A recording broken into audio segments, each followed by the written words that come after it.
오늘 우리에게 주시는 하나님 말씀은 구약 성경 잠언 15장 25절입니다. 구약 성경 927쪽 잠언 15장 25절 한 절 말씀입니다. 하나님 말씀을 한 목소리로 다 함께 읽겠습니다. 여호와는 교만한 자의 집을 허시며 과부의 지게를 정하시느니라. 아멘. 주님 안에서 또 한 주 동안 평안하셨습니까? 우리 앞뒤 좌우로 한번 인사합시다. 참 잘 오셨습니다. 또 인사합시다. 은혜 받읍시다. 아멘. 다니엘 기도회를 참여하고 있습니다. 벌써 한 주가 지났네요.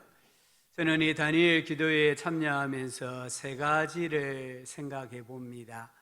하나는 아무리 칠흑같이 어두운 세상이라도 하나님께서 보석같이 귀하게 쓰시는 평신도가 많구나, 성도가 많구나 깨닫습니다. 해마다 이 기도회를 하지만 고정 강사는 한 분이잖아요. 김은호 목사님. 그 외에 19분은요 해마다 바뀌잖아요. 그런데 하나님께서 어디서 그런 보석 같은 믿음의 사람을 발견하셔서 캐내셔서 우리 앞에 세우시고 은혜를 베푸시는지 참 신기할 따름입니다. 두 번째 깨닫는 것은요, 하나님은 살아 계신다입니다. 어제도 우리가 이옥 선교사님 통해서 생생히 살아 계시는 하나님의 간정을 들었지 않습니까? 이 시대 사람들이 하나님은 없다, 하나님에 대해서 알 수 없다 이렇게 외치지만 하나님은 지금도 생생하게 살아 계십니다. 또 한 가지 제가 깨닫는 것은 영적 세계에도 부익부 빈익빈 현상이 있구나입니다. 은혜 받는 사람 은혜 받더라고요. 하나님께 복을 받는 사람 복을 받고요.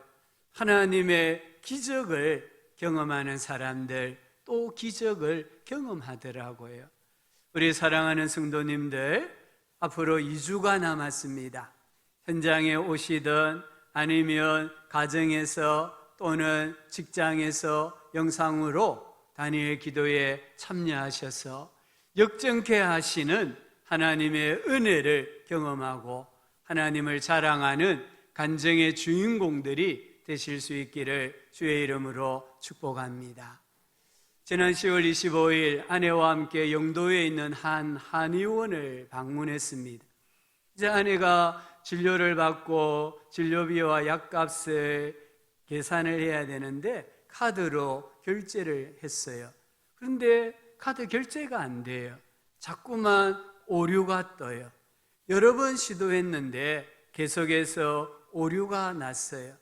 그래서 어쩔 수 없이 이 약값을 이제 통장으로 이체를 시켜주고 왔습니다. 오후에 뉴스를 보니까 그날 오전 1시간 반 동안 KT의 유무선 인터넷 장애로 전국이 마비가 되었다라는 소식을 들었습니다. 1시간 반 동안 주식 거래, 학교 온라인 수업, 병원의 진찰, 식당의 주문, 결제가 다 먹통이 되어버린 거예요.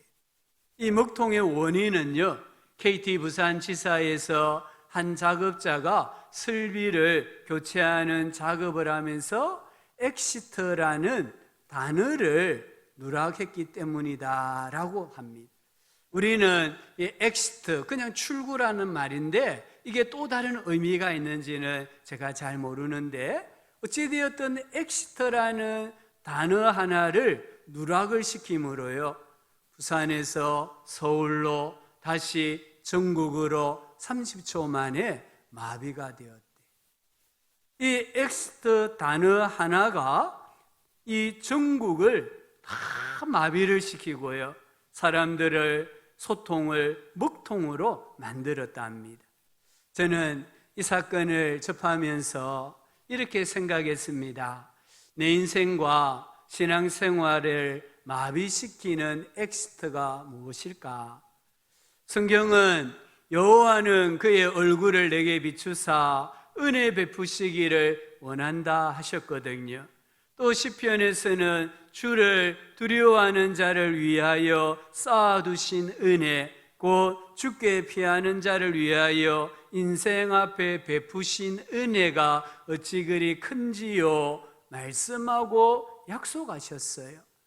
하나님께서는 우리들에게 은혜를 주시려고 하늘에 쌓아두셨다고 했어요.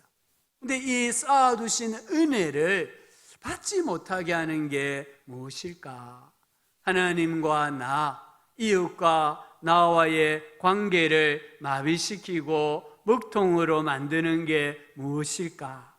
내 인생을 알곡에서 쭉정이로 만드는 것이 무엇일까 생각을 했습니다. 하나님께서는 교만이다라고 말씀을 하십니다. 교만이 무엇입니까? 하나님 앞에서 스스로를 높이는 거잖아요. 하나님 없이도 나 잘 살 수 있어요. 하나님 은혜 없어도, 하나님 저 도와주시지 않아도 저 얼마든지 잘 살 수 있어요. 성공할 수 있어요.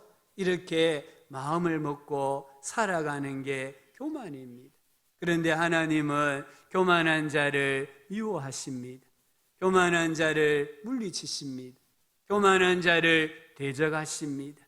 교만은 패망의 선봉이라고 했습니다. 오늘 말씀은 하나님께서 교만한 자의 집을 허물어 버리신다 하셨습니다. 여기 집은 가정을 말합니다. 또 이 사회도 말하고요. 또 국가와 같은 큰 공동체도 의미를 해요. 여기 홀다 이 말은 뽑아버리다 이런 뜻입니다. 하나님께서는 교만한 자의 삶의 뿌리를 다 뽑아버리신다, 영원히 파멸시키신다라고 말씀하셨습니다. 나는 교만한 사람입니까? 겸손한 사람입니까? 교만에 빠져 있음을 알려주는 신호들이 있습니다. 한번 제가 말씀드릴 때에 자가 진단해 보시면 좋겠습니다. 첫 번째가 교만에 빠지면은요, 자신을 대단한 존재로 생각하고 자기 연민에 빠집니다. 그리고 하나님께서 정하신 경계선을 무시를 합니다. 민수기 16장에 고라의 무리가 나옵니다. 고라는 레위인입니다. 근데 이 고라가 사람들을 모아서 모세와 아론을 대적을 합니다. 대적하는 이유가 무엇이냐? 너희는 모세와 아론을 말해요. 너희가 분수에 지나도다 이렇게 말합니다. 다 같이 성전에서 일하는데 레위인 우리들은 허드렛 일을 하고 막 일을 하고 힘들게 일하는데 우리가 보니까 제사장 너희들은 대우받고 존경받고 그렇게 힘들지 않아 보이는 거예요. 그래서 모세와 아론에게 와서 너희가 분수에 지나도다 그러면서 이렇게 말합니다. 회중이 다 거룩하고 하나님도 이 회중 가운데 계시는데 어찌하여 너희만 하나님께서 쓰실 수 있느냐? 우리 다 거룩하니까 우리도 성소에 들어갈 수 있고 우리도 제사장이 하는 일을 할 수 있다 이렇게 이야기를 합니다. 또 우시야 왕이 있습니다. 이분은 성경을 읽어보면 하나님의 기이한 도우심으로 태평성대를 이룬 선한 왕이에요. 근데 이 우시야가 교만하니까 성소에 들어가서 분향단에 향을 피우려고 했어요. 이 성소에는 제사장만 들어갑니다. 그래서 대제사장이 일반 제사장들 80명을 빨리 모아가지고 이 성소 입구를 딱 막아서게 했습니다. 왕이요, 이곳에 들어오시면 안 됩니다. 이곳에는 왕이 들어올 수 없는 곳입니다. 그런데 이 왕이요, 교만하니까 이 왕의 권력으로 성소에 들어가려고 하는 거예요. 그때에 하나님께서 우시야 왕의 이마에 갑자기 나병이 들게 하셨어요. 그래서 별궁으로 쫓겨나서 인생을 마치게 하는 것을 볼 수 있습니다. 우리가 신앙생활하면서 소명과 사명의 차이를 잘 구분을 하셔야 됩니다. 마음에 잘 새기십시오. 우리 성도들은, 우리 모두는 소명에 있어서, 부르심에 있어서는 예수님의 보혈로, 하나님의 은혜로, 믿음으로 말미암아 구원을 받았습니다. 그래서 우리 안에 서로를 형제다, 자매다고 불러요. 교회 안에서는 높고 낮음이 없어요. 이 부르심에 있어서는 높고 낮음이 없고 모두가 동등합니다. 그러나 사명에 있어서는요, 차이가 있습니다. 목사는 교회 안에 말씀을 전하고 가르치는 사명으로, 장로님들은 영적인 지도자의 사명으로, 집사님들은 구제와 봉사, 사역의 사명으로 하나님께서 우리를 불러주시고 세워주신 거예요. 그런데 마귀는요, 하나님께서 정하신 이 교회 안에 역할의 질서, 사명의 질서를 무시하게 합니다. 교만한 사람들로 하여금 그것을 인정하지 않게 하고 깨트려 버리려고 하는 거예요. 그러면 공동체 안에요, 당연히 크고 작은 문제가 생기고 나중에는 감당할 수 없는 대형 사고가 나는 거예요. 우리가 교만을 대적하려면 영적 신분, 이 소명과 역할, 사명을 잘 구분하고 서로를 존중할 때에 이 교만을 물리칠 수가 있습니다. 두 번째는요, 교만하면은 자꾸 칭찬 듣기를 원하고요, 인정받으려고 해요. 세 번째는 고집이 점점 세워집니다. 네 번째는 시험에 자주 듭니다. 다섯 번째는 자신이 오해받고 있다는 피해 의식을 가집니다. 여섯 번째는 변명을 많이 합니다. 일곱 번째는 자존심이 강하게 됩니다. 여덟 번째는 쉽게 분노합니다. 화를 내지 않아도 되는 상황인데 가정이나 직장이나 공동체에서 화를 내는 것은 나도 모르게 내가 그 순간 교만했다라는 증거입니다. 아홉 번째는 쉽게 상처를 받습니다. 교회 안에서 어떤 사람이 상처를 잘 받을까요? 초신자일까요? 아닙니다. 오래 믿은 분들입니다. 교만한 사람들입니다. 이 오래 믿은 분들은요, 상처를 잘 받아요. 그러다 보니까 자기가 좀 강한 것 같이 보이려고 해요. 그런데 학자들은 그 사람의 마음에 가보면은 상처가 참 많다고 합니다. 열 번째는 자신의 평판에 신경을 많이 쓴다고 합니다. 사울 왕이 그랬잖아요. 사울 왕이 하나님에게 초점을 맞추니까 왕이 되었잖아요. 그런데 이 초점이 사람에게로 내려가니까 하나님 말씀을 불순종하고 자꾸만 군사들의 눈치를 보고 또 주변 다른 나라 왕들의 눈치를 보잖아요. 결국에는 불순종하고 하나님께 버림받는 것을 볼 수 있습니다. 11번째는 교만하면 영적인 것에 사모함과 지속성이 없어진다고 합니다. 말씀을 사모하지 않습니다. 영적인 은혜를 사모하지 않습니다. 헌신하는 그 헌신도가 점점 떨어진다는 거예요. 12번째는 자신이 보고 듣고 깨달은 것만 최고라고 여깁니다.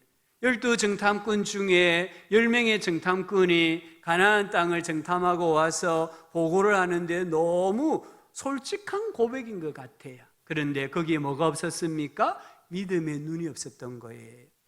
믿음이 없는 눈으로 가나안 땅을 바라보니까 거인만 보이는 것이죠. 높고 견고한 성곽만, 성벽만 보이는 거예요. 그래서 돌아와서 부정적인 보고하잖아요. 이 부정적인 보고들은 이 이스라엘 백성들 10명의 정탐꾼은 어떻게 되었습니까? 다 광야에서 죽고 말았잖아요. 우리는 믿음의 눈을 가져야 돼요. 믿음의 안목으로 광야도 바라보고 거인도 바라보고 높은 견고한 성곽과 성벽도 바라보아야 우리가 겸손으로 정복할 수가 있습니다. 13번째는 영적 권위에 순복하지 않는다고 합니다. 고라의 무리처럼 또 우시야 왕처럼요. 14번째는 논쟁을 좋아한다고 합니다. 디모데전서 6장 3절부터 5절을 보면은 이 말씀은 이 이단에 빠진 사람, 복음을 받지 아니하는 사람들의 특징을 말하는데요. 거기 보면은 교만하다고 했습니다. 누구든지 다른 교훈을 하며, 다른 교훈은 성경 외에 예수님이 사도 바울이 전하여 준 복음 외에 다른 교훈을 하며 바른 말, 곧 우리 주 예수 그리스도의 말씀과 경건에 관한 교훈을 따르지 아니하면 그는 교만하여 아무것도 알지 못하고 변론과 언쟁을 좋아하니. 이게 좋아하다 이 말의 뜻은 병들다 이 말입니다. 이 헬라어의 원뜻은 병적으로 되다 이 말입니다. 우리가 논쟁하기 좋아하고 또 변론하기를 좋아하면 나도 모르게 영적으로 병이 든다는 거예요. 나도 모르게 영적으로 중병에 걸려서 회복하기가 어렵다 이렇게 말씀합니다. 15번째로 교만하면 시기와 질투가 많아진다고 합니다. 그런데 이 시기와 질투는요 어디서 나오느냐 하면 디모데전서 6장 3절부터 5절에 다시 보면 변론과 언쟁의 결과예요. 변론과 언쟁을 좋아하는 자니 이로써 그 결과로서 투기와 분쟁과 비방과 악한 생각과 다툼이 일어난다라고 말씀하고 있습니다. 어떻습니까? 우리 스스로를 하나님 앞에서 잘 진단해 보셨습니까? 교만은요 마귀의 속성이에요. 베드로전서 5장 8절에 근신하라 깨어라 너희 대적 마귀가 우는 사자같이 두루다니며 삼킬 자를 찾나니 했습니다. 마귀가 찾는 사람은 누굴까요? 마귀과에 속한 사람입니다. 마귀의 성향을 가진 사람을 마귀가 찾습니다. 누굴까요? 이 베드로전서 5장 전후를 살펴보면 마귀가 지금 찾고 있는 사람은 첫 번째는 염려가 많은 사람입니다. 너무 염려를 많이 하는 사람을요 마귀가 덥석 물어버리는 거예요. 그래서 염려를 주께 맡기라 이렇게 말씀합니다.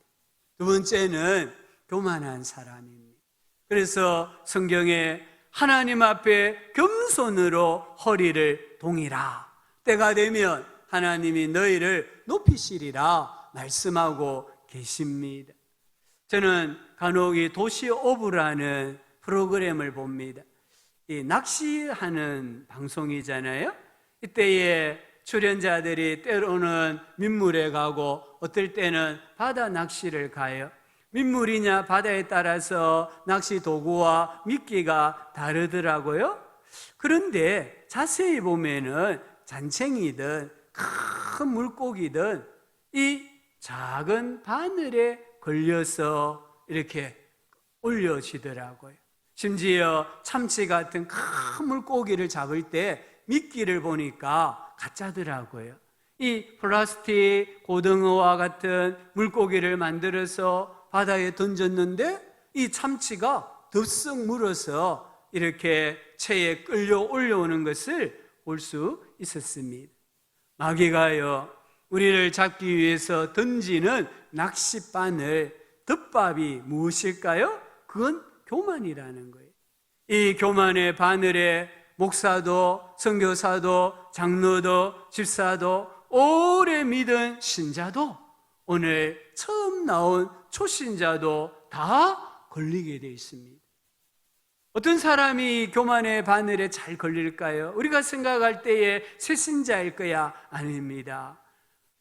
바다를 잘 아는 사람들이, 바다를 유유자적하게 헤엄치는 물고기들이 거기에 걸리는 거예요. 신앙생활 오래 하신 분들, 교회 생활 잘 하시는 분들이 방심하면은 교만의 덮밥을 덥석 물어서 마귀의 밥이 되고 맙니다.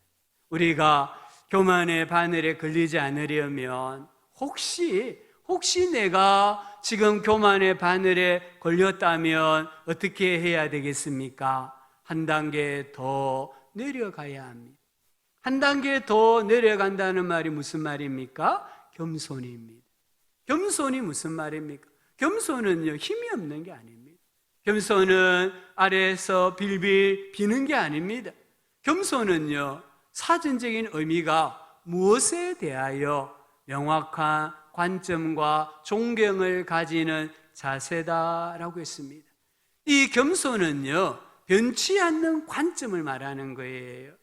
진통제를 발명한 사람이 에든버러 대학의 제임스 심퍼슨 경이잖아요. 이분이 이 진통제를 발명함으로 큰 인기를 얻었습니다. 강의 시간에 학생 한 명이 선생님께 물었습니다. 선생님 생애의 가장 소중한 발견 한 가지를 들라고 하면 무엇을 들겠습니까? 심퍼슨 경이 한참을 생각하다가 이렇게 말했습니다. 나의 생애에 있어서 가장 소중한 발견은 나는 죄인입니다 라는 것과 예수님이 나의 구주시라는 사실을 발견한 것입니다. 나는 죄인입니다. 하나님은 구주이십니다. 이 명확한 관점을 가지고 하나님을 경외하며 살아가는 삶이 겸손이라는 거예요. 내가 실패해도 나는 죄인입니다. 하나님은 구주이십니다. 내가 성공해도 나는 죄인입니다. 하나님은 구주이십니다. 내가 가난해도 나는 죄인입니다. 하나님은 구주십니다.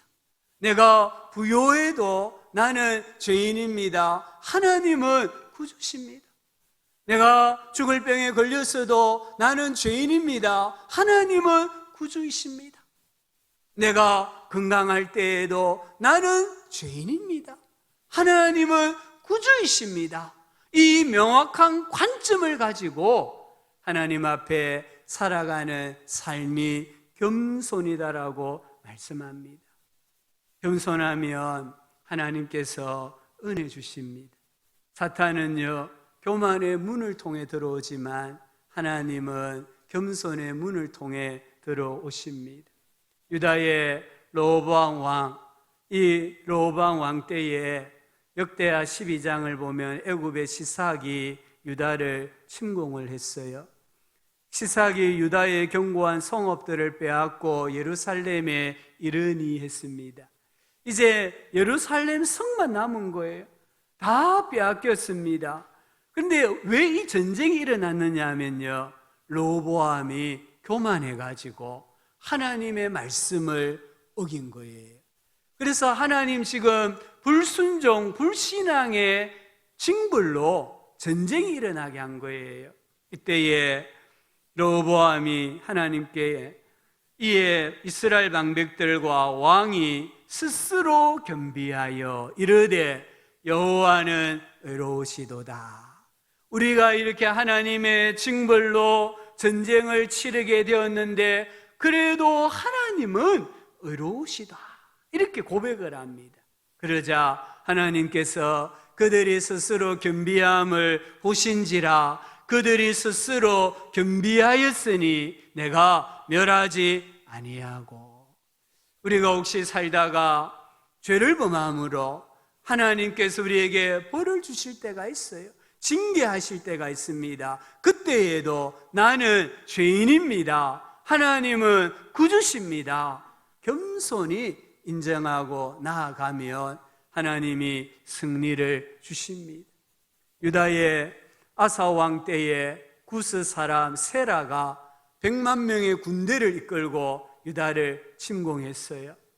그때에 아사가 전열을 갖추고 전쟁을 하러 나가면서 하나님께 기도합니다.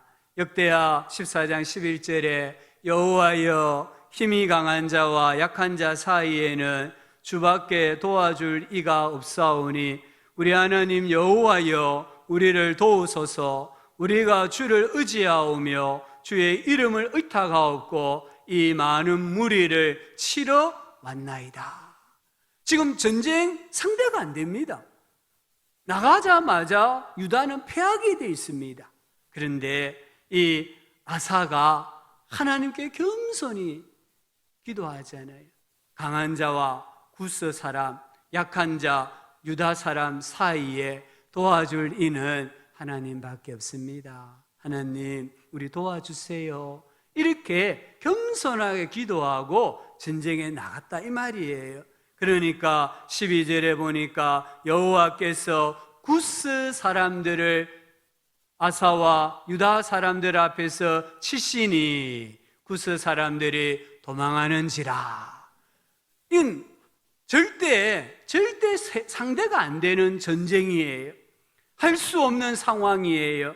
그런데 겸손하게 하나님의 능력을 인정하고 나아가니까 하나님이 승리케 주셨습니다. 유다의 여호사밧 왕이 있습니다. 모압과 암몬과 마온이 연합하여서 유다를 침공했습니다. 이때에 여호사밧이요 하나님께 기도해요. 역대하 20장 12절 13절에 우리 하나님이여 우리를 치러 오는 이 큰 무리를 우리가 대적할 능력이 없고 어떻게 할 줄도 알지 못하옵고 오직 주만 바라보나이다. 이때에 유다의 군대가 몇 명인지 아십니까? 성경을 읽어보면 100만 명이 넘어요. 약 116만 명이에요. 다윗 시대보다 군대가 더 많았어요. 이 100만 명이 넘는 군대를 가지고 있는 여호사밧이 전쟁을 하러 나가면서 하나님 앞에 이렇게 기도한 겁니다. 이 큰 무리를 우리가 대적할 능력이 없고 어떻게 할 줄도 알지 못하옵고 오직 주만 바라보나이다. 겸손히 기도합니다. 그리고 20장 20절 21절에 여호사밧이 유다와 예루살렘 주민들에게 이렇게 말합니다. 너희는 너희 하나님 여호와를 신뢰하라. 군사 110만 명을 신뢰하지 말고 하나님을 신뢰하라는 거예요. 그리하면 경고히 서리라. 그의 선지자들을 신뢰하라. 그리하면 형통하리라. 하나님의 말씀을 전하는 선지자들을 신뢰할 때에 하나님께서 형통하게 해주신다라고 백성들에게 들려주고 전쟁을 하러 나갑니다. 그때에 20장 22절부터 24절을 보면은 그 노래와 찬송이 시작될 때에 여호와께서 복병을 두어, 여기 복병은 하늘의 군대 말합니다. 천군 천사를 말합니다. 여호와께서 복병을 두어 온 암몬 자손과 모압과 세일산 주민들을 치게 하심으로 그들이 패하였으니 유다 사람이 그 무리를 본즉 온 땅에 엎드러진 시체들 뿐이요 한 사람도 피한 자가 없는지라. 힘이 있습니다. 능력이 있습니다. 권세가 있습니다. 그러나 어떤 문제 앞에 나의 힘과 능력과 권세를 의지하는 게 아니라, 신뢰하는 게 아니라 하나님의 말씀을 신뢰하고 겸손하게 전쟁을 했을 때에 한 사람의 희생자도 없이 피 한 봉을 흘리지 아니하고 하나님께서 대승리를 주셨습니다. 성도님들, 내가 살아가다가 내가 실수해서 고난 만날 때 있습니다. 그때에도 하나님의 주권을 인정하고 겸손하면 하나님께서 승리를 주시는 줄 믿습니다. 내가 할 수 없는 인생의 큰 고난 앞에 그때에도 하나님의 주권을 인정하고 하나님 저 도와주세요 기도하면 하나님이 역정케 하여 주시는 줄 믿습니다. 또 내가 살아가면서 내가 할 수 있습니다. 물질도 있고 힘도 있고 권세도 있고 뒷배경도 있습니다. 그러나 내가 하나님을 믿는 사람이기 때문에 다 내려놓고 주님, 저 주님 신뢰합니다. 말씀 의지합니다. 이렇게 나아가면요, 쉽게 수월하게 승리하는 복을 하나님께서 주시는 줄 믿습니다. 이가서 6장 8절에 보면 사람아 주께서 선한 것이 무엇임을 내게 보이셨나니 여호와께서 내게 구하시는 것은 오직 정의를 행하며 인자를 사랑하며 겸손하게 내 하나님과 함께 행하는 것이 아니냐 하셨습니다. 앞구절에 보면은 이스라엘 백성들이 어떻게 하면 하나님을 기쁘시게 할까? 내가 1년 된 송아지를 잡아서 제물로 드리면 기뻐하실까? 하나님 안 기뻐하세요. 그래서 이번에는 천천의 순양과 만만의 강물 같은 기름, 이 말은 어마어마한 많은 제물을 하나님 앞에 드린다 이 말이에요. 그러면 하나님 기뻐하실까? 아닙니다. 그러면 나중에는 자기의 맏아들을 하나님 앞에 제물로 바칩니다. 그래도 하나님 안 기뻐하시니까 자기 자신을 제물로 하나님 앞에 바치려고 해요. 그때 하나님께서 아니야, 아무리 그래 봐도 소용없다. 내가 기뻐하는 것은 정의를 행하는 것이다. 이웃을 사랑하는 것이다. 겸손하게 하나님 섬기는 것이다 라고 말씀해 주시는 거예요. 우리 예수님께서도 마태복음 11장에서 나는 마음이 온유하고 겸손하니 나의 멍에를 메고 내게 배우라. 그래야면 너희 마음이 쉼을 얻으리니. 우리가 왜 인생이 힘듭니까? 왜 우리 인생이 자꾸만 고달픕니까? 우리가 하나님 앞에서 교만하기 때문입니다. 그래서 예수님은 나는 온유하다, 나는 겸손하다, 내게로 와서 너의 교만의 짐을 내려놓고 좀 쉬었으면 좋겠다, 좀 너의 삶에 평강이 있었으면 좋겠다, 그렇게 주님이 말씀하고 계십니다. 우리 민족의 스승 가운데 한 분이 조만식 장로님이잖아요. 고당 조만식 장로님. 근데 이분은 평양 산증은 교회의 장로님이셨어요. 그때의 산증은 교회의 담임 목사가 누구냐면 주기철 목사님이셨습니다. 근데 이 두 분은요, 스승과 제자 관계예요. 오산 학교의 조만식 장로님이 교장이셨고 주기철 목사님이 학생이었거든요. 근데 교회 와 보니까 이제 제자가 담임 목사가 돼 있고 이 교장 선생님이 장로예요. 조만식 장로님이 하루는 집에 손님이 와가지고 이야기를 좀 길게 하다 보니까 예배 시간에 늦어버렸어요. 주 목사님이 한참 설교하고 있는데 장로님이 문을 열고 들어오는 거예요. 이때 주기철 목사님이 설교를 잠시 멈추고 장로님, 그 자리에 서서 예배를 드리십시오, 이렇게 말했습니다. 아마 보통 사람 같으면은 뛰쳐나갔겠죠. 또 목사님이 뭐라고 하든 말든 나는 앉아 예배 드릴 거야 하고 앉았을 거예요. 그런데 우리 조만식 장로님은요, 그 자리에 서서 예배를 드리셨어요. 그리고 주기철 목사님이 설교를 다 마치고는 장로님 기도해 주십시오 했습니다. 그때 장로님, 조만식 장로님이 이렇게 기도했다고 합니다. 하나님, 나의 죄를 용서하여 주옵소서. 거룩한 주일에 하나님 만나는 것보다 사람 만나는 것을 더 중요시한 죄를 용서하옵소서. 죄의 종의 마음을 상하게 함을 용서하여 주옵소서. 자칫하면요, 마귀가 역사해가지고 교회가 큰 시험이 되고 교회가 나누어질 수도 있는 상황인데, 이 조만식 장로님의 겸손함으로 마귀의 모든 세력을 이기고요, 온 교회가 울음바다가 되었대요. 그래서 한국교회 하면 평양 산증현 교회라고 우리가 알고 있지 않습니까? 우리가 한 계단, 한 단계 더 내려가야 합니다. 우리가 하나님 앞에서 한 단계 더 내려가야 됩니다. 하나님은 낮은 곳에 임하십니다. 하나님의 은혜는 낮은 곳으로 내려옵니다. 분수는 화려하지만 그 하늘로 올라간 물은 고이지 않아요. 다시 내려오잖아요. 고여있는 그 물, 그게 하나님의 은혜입니다. 우리가 한 단계 더 내려가면 하나님을 만날 수 있고 하나님 은혜를 받을 수가 있습니다. 겸손은요, 성숙한 신자의 표적입니다. 겸손하면 주님과 동거하고 동행할 수 있습니다. 겸손하면 마귀의 세력을 이깁니다. 마귀의 유혹과 시험을 물리칠 수 있습니다. 겸손하면 하나님께서 존귀와 재물과 영광과 생명을 주십니다. 겸손하면 내 삶 속에 예수님의 생명이 풍성하게 됩니다. 한 단계 더 내려가야 합니다. 그래도 부딪히면 또 한 단계 더 내려가야 합니다. 그래도 부딪히면 또 한 단계 더 내려가야 됩니다.